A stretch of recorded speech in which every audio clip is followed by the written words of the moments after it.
Hello friends, आप सभी का स्वागत करता हूं आपके मोबाइल चैनल पर। मैं हूं कमलेश। फ्रेंड्स, आज के इस वीडियो में आप सीखेंगे एक्सेल के चूज कॉल्स फंक्शन के बारे में। तो फ्रेंड्स, अगर ये वीडियो आपको अच्छा लगे तो प्लीज़ इसको आप लाइक करें, शेयर करें और चैनल को सब्सक्राइब करें।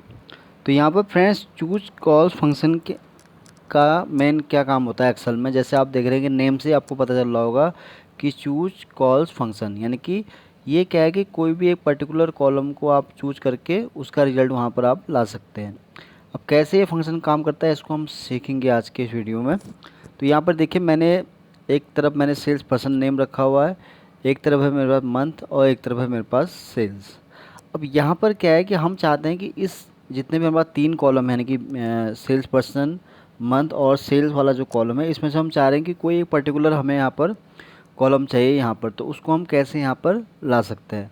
तो चलिए सीखते हैं कि चूज कॉल फंक्शन के थ्रू हम कैसे इसका रिजल्ट यहाँ पर ला सकते हैं। तो सबसे पहले आपको यहाँ टाइप करना है चूज कॉल्स।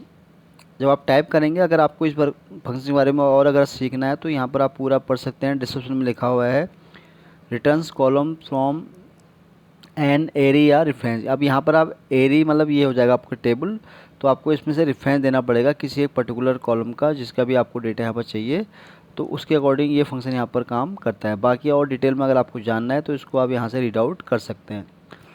तो यहाँ पर अब हमें क्या है कि इस टेबल के हिसाब से हमें यहाँ पर कोई पर्टिकुलर कॉलम को पिक करना है। तो उसके लिए हम क्या करेंगे, पहले हम यहाँ एरिया को सेलेक्ट कर लेंगे। तो एरिया हम यहाँ पर सेल्स पर्सन से लेके सेल्स तक का जितना है उसको हम यहाँ सेलेक्ट कर लेंगे। तो मैं आपको 2 एग्जाम्पल की तरह समझाऊंगा बहुत ही आसान और सरल भाषा में कि कैसे चूज कॉल फंक्शन काम करता है। तो यहाँ पर अब मैंने यहाँ डेटा चूज कर लिया है सेल्स पर्सन से लेके सेल तक का।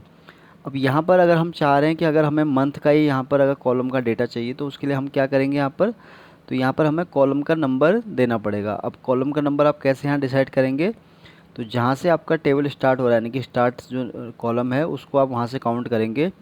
तो पहला हमारा कॉलम जो है वो है सेल्स पर्सन का, तो उस केस में हमारा जो पहला कॉलम होगा उसका काउंट क्या होगा 1।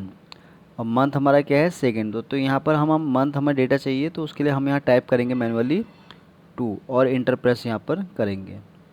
ये देखिए मैंने इंटर प्रेस किया, तो यहाँ पर मंथ का जो डेटा था हमारे पास, यानी कि मंथ में जो जितने भी हमारे मंथ हैं उसका यहाँ पर हमारे पास डेटा आ गया। तो ये आपने देखा कि अगर मैं यहाँ पर पर्टिकुलर किसी कॉलम का कोई रेफरेंस नंबर दे रहा हूँ तो उसके अकॉर्डिंग ही वो डेटा हमें यहाँ पर मिल रहा है।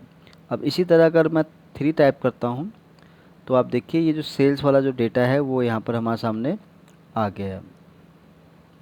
और इसी तरह से आप अगर इसमें और चेंज करें तो अगर फर्स्ट लिखेंगे तो स्टार्टिंग का जो डेटा है वो आपको यहाँ पर मिल जाएगा, जो कि अभी आप देख रहे हैं कि यहाँ पर सेल्स पर्सन का है। तो एक तो मैंने आपको ये एग्जांपल बताया कि इसके थ्रू आप कैसे किसी पर्टिकुलर कॉलम को पिक करके उसका रिजल्ट यहाँ से ला सकते हैं। अब आप चाह रहे हैं कि अगर हमें इस पहले कॉलम के साथ अगर ये वाले कॉलम चाहिए कोई एक रैंडमली, तो उसको हम यहाँ कैसे यूज करेंगे। तो उसके लिए सिंपल सा है, मैं इसको रिमूव करता हूँ। तो यहाँ पर आप फिर टाइप करेंगे चूज कॉल्स।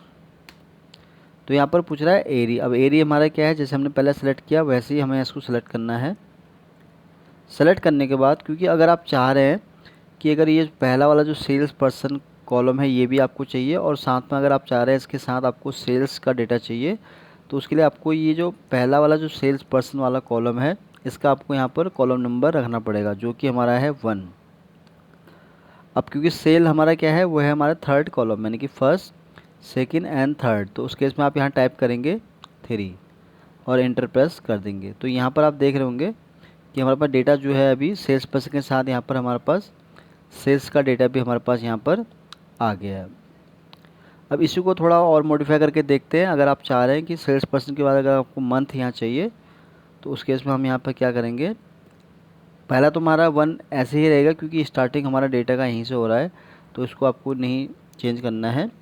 बस आपको यहाँ पर जहाँ आपने 3 है यहाँ पर आपको 2 टाइप करना है और इंटर प्रेस कर देना। तो यहाँ पर देखिए हमारे पास सेल्स पर्सन के साथ यहाँ मंथ का डेटा आ गया है।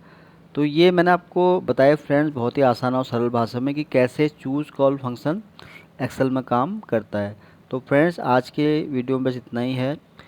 फिर आऊँगा आपके सामने एक नई वीडियो के साथ। तब तक के लिए आप खुश रहें और अपना ध्यान रखें। Thank you.